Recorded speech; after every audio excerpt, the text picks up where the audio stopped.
नव्याचा मुंबईतील जागांचा तिढा कायम आहे। मुंबईतील 2 जागांसाठी काँग्रेस आग्रही असल्याचं बघायला मिळतंय आणि त्याच जागांसाठी ठाकरेंची शिवसेना सुद्धा आग्रही दिसते।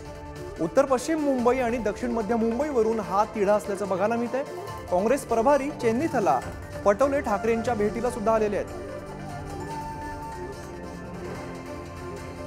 तर राजकारणातून ही बातमी आपल्याला बघायला मिळते। नव्याचा मुंबईतील जागांचा तिढा कायम असल्याचं आपल्याला बघायला मिळतंय। मुंबईतील 2 जागांसाठी काँग्रेस आग्रही आणि त्याच जागांसाठी खरं तर ठाकरेंची शिवसेना सुद्धा आग्रही असल्याचं बघायला मिळतंय। उत्तर पश्चिम मुंबई आणि दक्षिण मध्य मुंबईवरून हा तिढा आहे आणि काँग्रेस प्रभारी चेन्नीथला नाना पटोले हे उद्धव ठाकरेंच्या भेटीला आलेले आहेत।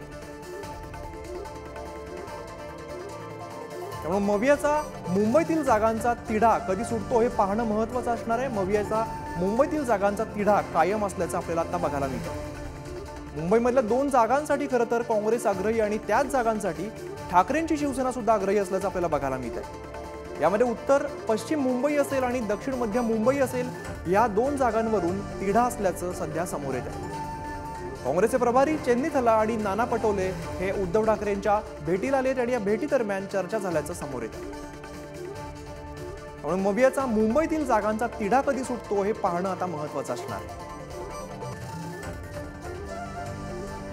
नव्याचा मुंबईतील जागांचा तिढा कायम आहे। चेतन सावंत आमचे प्रतिनिधी आपल्याला याबद्दल अधिक माहिती देतात। चेतन, नव्याचा मुंबईतल्या जागांचा तिढा कायम असल्याचं समोर येत आहे, काय अपडेट्स येत आहेत? नक्कीच अमित, आपण पाहिलं असेल तर मुंबईतील ज्या जागा आहेत या लोकसभेसाठी शिवसेने 4 जागा आग्रही आहेत, तर 2 जागांमध्ये काँग्रेस 1 आणि राष्ट्रवादी 1 अशा या 6 जागांचं वाटप आहे। त्याचबरोबर ठाणे आणि पालघर या जागांचा देखील याचबरोबर विचार केला जात आहे। त्यामुळे कुठेतरी शिवसेना ही सगळ्यात सर्वाधिक जागा मिळाव्या यासाठी आग्रही आहेत। तर दुसरीकडे आपण पाहिलं तर काँग्रेस देखील आपल्याला अधिक जागा भेटाव्या यासाठी आग्रह करता दिसत आहे। त्यामुळे नक्की चेतन, आगामी काळात काय होतं हे पाहणं सुद्धा महत्त्वाचं असेल। धन्यवाद तुम्ही दिलेल्या माहितीसाठी।